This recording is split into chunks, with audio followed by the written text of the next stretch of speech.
Hello and welcome to my channel, and I'm going to read a lovely story today. It's from The Dawn Shops and it's written by Joyce Lankester Brisley, who, for anybody who knows Millie Molly Mandy, she's the same author, so I hope you enjoy it. The story is called Susan Smutt. Once upon a time there was a little girl named Susan Smutt. She had a father and a mother and 15 brothers and sisters. So you see, they needed a big fairy house to live in. But even so, it wasn't very easy to find room enough for them all. Mr. and Mrs. Smutt slept in the front bedroom, and Annie and Fanny and Polly and Dolly Smutt slept in the back bedroom, and Willie and Billy and Dickie and Mickey Smutt slept in the top front bedroom. And Tilly and Lily and Sammy and Hammy Smutt slept in the top back bedroom, and the twins, Cora and Dora Smutt, slept in the attic. And little Angelina Smutt had a bed made up in the bath, as there wasn't much another bedroom in the house. So when Susan Smutt began to get too big to sleep in the bottom drawer in her father's and mother's room any longer, the family wondered very much where they could put her. They looked all over the house, starting at the top and going right down to the bottom. But there wasn't any room, not even in the cupboard. And then, just as they were passing the little door leading into the coal cellar, Susan Smutt called out in her shrill little voice, "Ooh, wouldn't it be nice to have a little bedroom in the coal cellar?"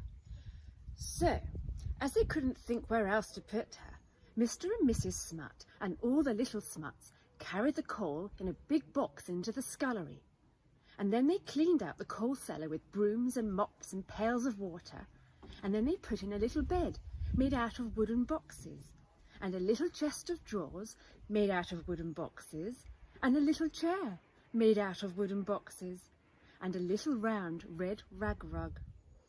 And every night after that, as soon as the clock struck 7, Susan Smutt said good night to her father and mother, and 15 brothers and sisters took up her little night light and skipped downstairs to the coal cellar to bed.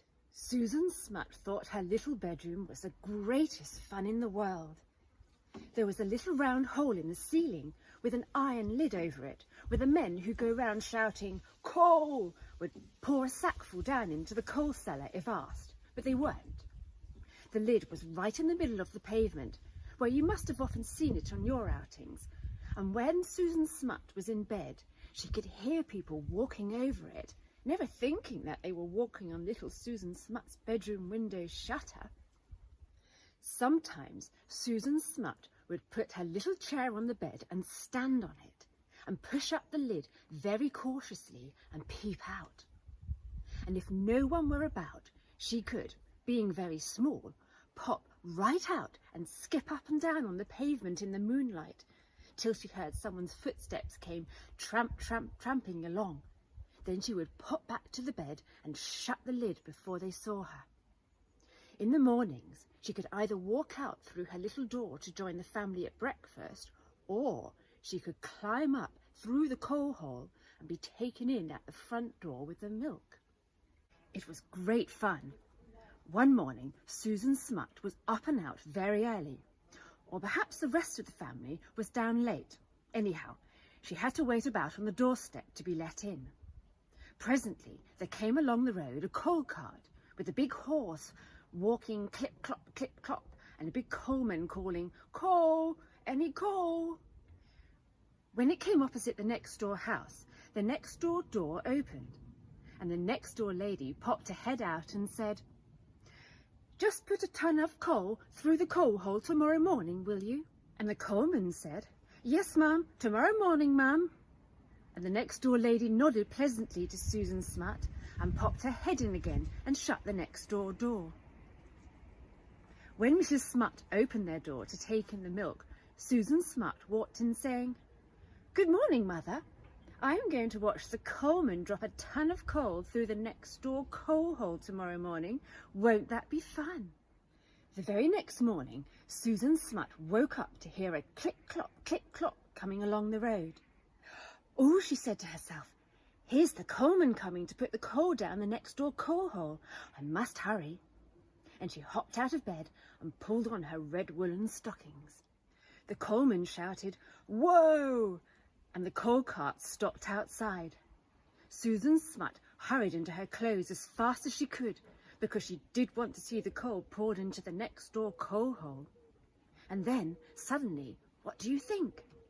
The coalman took the lid off her coal hole and started pouring a sack full of coal down onto her little chest of drawers and chair. Bang, bang, rattle. "Stop!" cried Susan Smutt in her shrill little voice. "This is the wrong coal hole." But the coalman was making such a noise he couldn't hear her, and he poured another sackful of coal down onto her little bed and read round ragrod, rattle, rattle, rattle.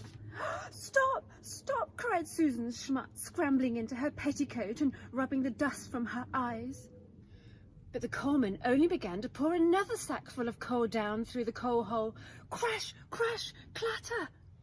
So Susan Smutt snatched up her red woolen frock from under a heap of coals and fled out of her little door, along the passage and up the stairs, shouting, "Father, Mother," at the top of her voice all the way.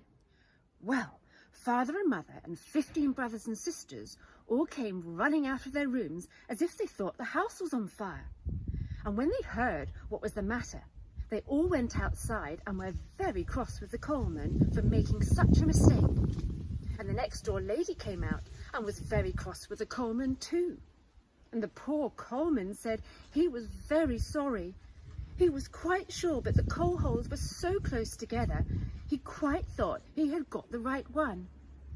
Then Mr. and Mrs. Smutt said, well, as they'd got the coal, they'd better keep it now, as it would make such a mess to take it all out again. And the next door lady said to the coalman, well, just bring me another ton tomorrow. And little Susan Smutt wept a little tear down each smutty little cheek, because now she hadn't got a bed to sleep in. Then the next door lady said very kindly, don't cry, Susan Smutt. I've got a nice little bedroom in the attic which I never use. You can have that, and your father shall make a little door through the wall into your house so that you can reach it from your side. So now little Susan Smutt had a nice sunny little attic bedroom all to herself, just next door to the twins Cora and Dora Smutt's room. And every morning she gets up early, and before she has breakfast in her own house, she creeps downstairs into the next door house and sweeps the kitchen and makes the fire and gets the breakfast ready for the next door lady, just to show how very grateful she is for her nice new little attic bedroom.